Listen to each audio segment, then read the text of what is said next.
একটা সময় পর্যন্ত জ্যোৎস্না বেগমের কাজ ছিল শুধু সুতির কাপড় বানানো। তারপর একদিন কারখানার মালিক বললেন, এবার তুলা ছাড়াও কাপড় বানাতে হবে। জ্যোৎস্না বেগম জানতেন না সেই কাজ, কিন্তু প্রশিক্ষণ পেলেন, নতুন করে শিখলেন, আর খুব দ্রুত দক্ষ হয়ে গেলেন। কেন? কারণ জ্যোৎস্নার আসল শক্তি তুলা দিয়ে কাপড় বানানো নয়, তার আসল শক্তি তাঁর অভিজ্ঞতা, তার দক্ষতা। বাংলাদেশের গার্মেন্টস খাতের গল্পটাও ঠিক এরকমই। বিশ্বের পোশাকের বাজার বদলে যাচ্ছে। ক্রেতারা এখন শুধু সুতির টি শার্ট বা প্যান্ট চাইছে না, তারা চাইছে জিম করা ও খেলাধুলার পোশাক, শরীরে লেপ্টে যায় না এমন পোশাক, দেরিতে ভেজে ও দ্রুত শুকায় এমন পোশাক, বারবার পরা যায় এমন পোশাক এবং নানা ধরনের হাইটেক ফেব্রিক। প্রশ্ন হলো, বাংলাদেশ কি সে বদলে যাওয়া বাজারের সঙ্গে বদলাতে পারবে, নাকি তুলার ওপর নির্ভর করতে করতে একদিন আমরা পিছিয়ে পড়ব? আসলে এই সংকটের মধ্যে লুকিয়ে আছে বাংলাদেশের গার্মেন্টস খাতের সবচেয়ে বড় সুযোগ। আমাদের বাংলাদেশের সবচেয়ে বড় শক্তি আমরা গার্মেন্টসটা বুঝি। আমরা পোশাক বানাতে জানি, রপ্তানিও করতে জানি। আমাদের রয়েছে দক্ষ শ্রমশক্তি, উৎপাদন সক্ষমতা, নিয়ম মেনে চলার মানসিকতা, সবুজ কারখানা এবং দীর্ঘদিনের সাপ্লাই চেইন। কিন্তু এখানে একটা কথা আছে, যেটা শুরুতেই বলেছি। সারা দুনিয়াতে পোশাকের বাজার বদলাচ্ছে। সবাই তুলাবিহীন পোশাকের চাহিদার দিকে ঝুঁকছে, জনপ্রিয়তার দিকে ঝুঁকছে। কিন্তু আমাদের বাংলাদেশ তুলা নির্ভর পোশাক তৈরি ও রপ্তানিতে বেশি ঝানু। কিন্তু আন্তর্জাতিক বাজারে টিকে থাকতে হলে দুনিয়ার পরিবর্তনের সঙ্গে তাল মেলাতে হবে যে, নতুবা বাংলাদেশের সবচেয়ে সফল রপ্তানির এই ক্ষেত্র একসময় ধসে পড়তে পারে। একেবারে সহজ ভাষায় বললে, বিশ্বের ক্রেতারা শুধু সুতি টি শার্ট, প্যান্ট বা সোয়েটার চাইছে না, তারা চাইছে হালকা, দ্রুত শুকায় এমন স্ট্রেচেবল খেলাধুলার পোশাক, আউটডোর পোশাক, পারফরমেন্স পোশাক, রিসাইকেল ফাইবারের পোশাক এবং নানা ধরনের বিশেষ বৈশিষ্ট্যের কাপড়। আপনার কি মনে হয় দর্শক? আপনার মতামত কমেন্টে জানিয়ে দিন। তো যা বলছিলাম, বিশ্বব্যাপী চাহিদা অনুযায়ী বাংলাদেশের সামনে একটি বিশাল সুযোগ তৈরি হয়েছে। তবে একটা প্রশ্ন, সারা বিশ্ব যেভাবে আগাচ্ছে, বাংলাদেশের অবস্থান সেখানে কোথায়? আমরা জানি বাংলাদেশের পোশাক রপ্তানির আকার বিশাল। এখনও বাংলাদেশের রপ্তানি অর্থনীতির মেরুদণ্ড এই গার্মেন্টস খাত। কিন্তু ওই যে বললাম, সমস্যাটি অন্য জায়গায়।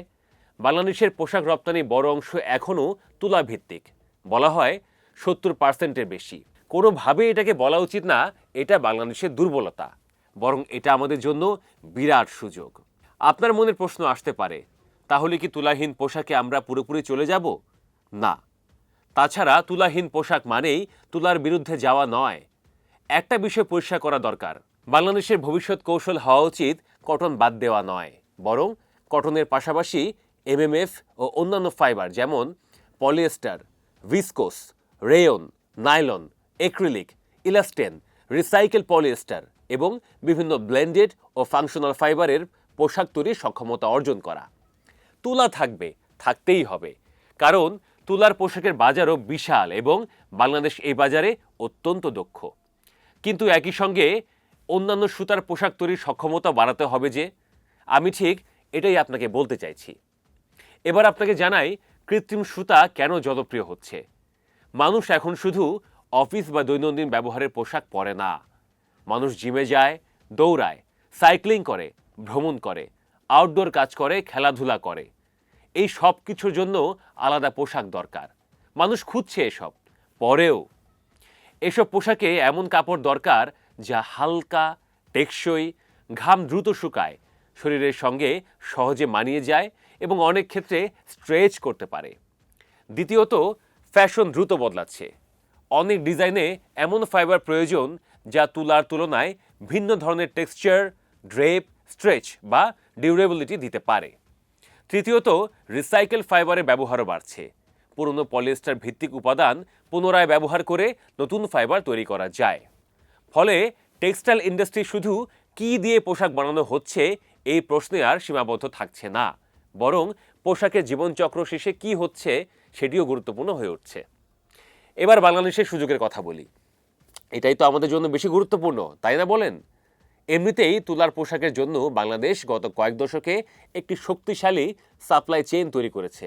সুতা, কাপড়, dyeing, washing, finishing, accessories, garment manufacturing সব মিলিয়ে একটি বড় শিল্প ব্যবস্থা গড়ে উঠেছে।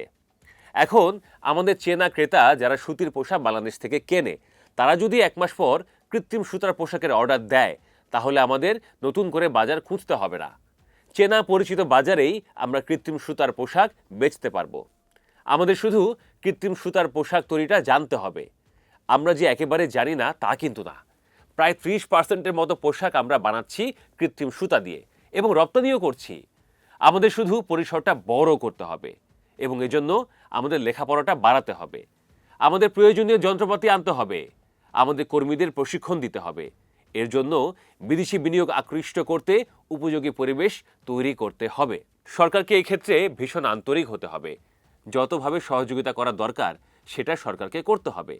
বিশ্ববাজারে 2025 সালে তুলাবিহীন পোশাকের অংশ বেড়ে হয়েছে প্রায় 60%, অর্থাৎ 60%, আর বাকিটা তুলাভিত্তিক আছে এখনো। আরেকটা ব্যাপার, কৃত্রিম সুতাকে তুলার প্রতিযোগী বানালে চলবে না, বরং বানাতে হবে শান্তিপূর্ণ সহাবস্থানকারী হিসেবে। কারণ কৃত্রিম সুতা ও পোশাক পরিবেশকে হুমকির মুখে ফেলতে পারে। এক্ষেত্রে আমাদের কৌশলী হতে হবে। এমন পোশাক বানাতে হবে যা দীর্ঘদিন পরা যায়, যা খুবই টেকসই, যে পোশাককে রিসাইকেল করা যায়, অর্থাৎ ওটাকে আবারও অন্য কাজে ব্যবহার করা যায়। পরিবেশের কথাও তো আমাদের মাথায় রাখতে হবে, তাই না? এমন একদিন আসবে যেদিন বাংলাদেশ শুধু আন্তর্জাতিক ক্রেতাদের ইচ্ছা অনুযায়ী পোশাক বানাবে না, বরং ক্রেতাদের সাথে নিয়েই বানাবে এবং বিপুল বৈদেশিক মুদ্রা আয় করবে। কারণ কৃত্রিম সুতার পোশাকে আয় বেশি। আমাদের সবার প্রিয় জ্যোৎস্না বেগমরাও তখন ভালো থাকবেন।